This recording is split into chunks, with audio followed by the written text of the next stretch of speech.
Hello, everyone. I'm Eli Knowles, and I love video games. In fact, I love them so much that I've decided to make a series of videos dedicated to the history of video games and how they got to be the way that they are today.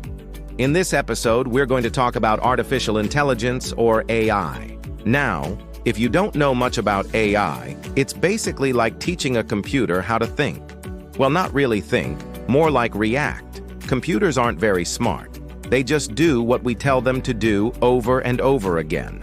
But what if we could teach them to do something different, to adapt and change their behavior based on the information that they receive? That's what AI is all about. And it turns out that people have been trying to do this for decades. In fact, one of the earliest examples of AI in video games goes all the way back to 1972 to a game called Space Fortress.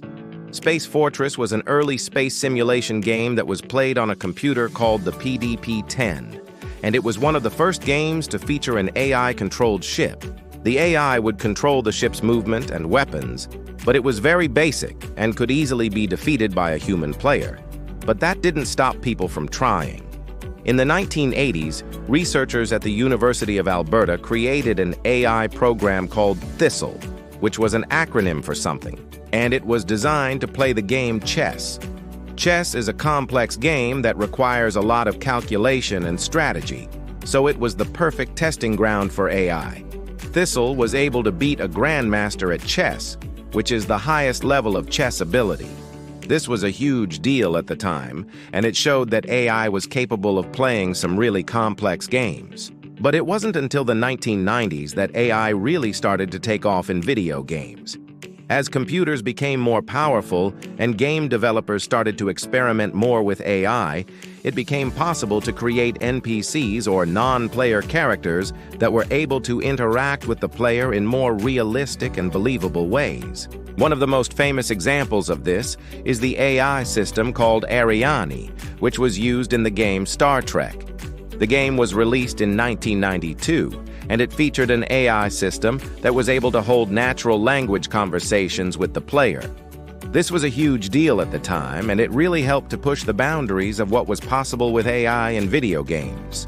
Another example of great AI from the 90s is the AI system used in the game Myst.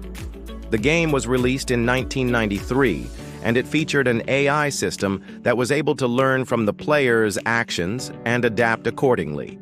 This meant that the game was different every time you played it, which is a pretty cool effect, but it wasn't until the 2000s that AI really started to become widespread in video games. As game developers continued to experiment with AI, it became possible to create NPCs that were able to perform more complex tasks such as fighting, exploring, and even developing relationships with the player. One of the most famous examples of this is the AI system used in the game Fallout 3. The game was released in 2008, and it featured an AI system that was able to control the behavior of hundreds of NPCs at the same time. This made the game world feel more alive and immersive than ever before. Today, AI is used in almost every video game you play.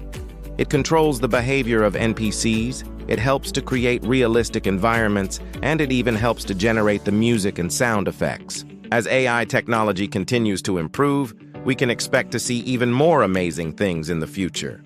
Who knows? Maybe one day we'll be able to create an AI that's indistinguishable from a real human being. So there you have it, a brief history of AI in video games.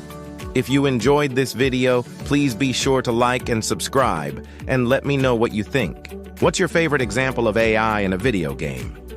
What do you think the future of AI in video games will bring? Leave your thoughts in the comments below. And as always, thank you for watching.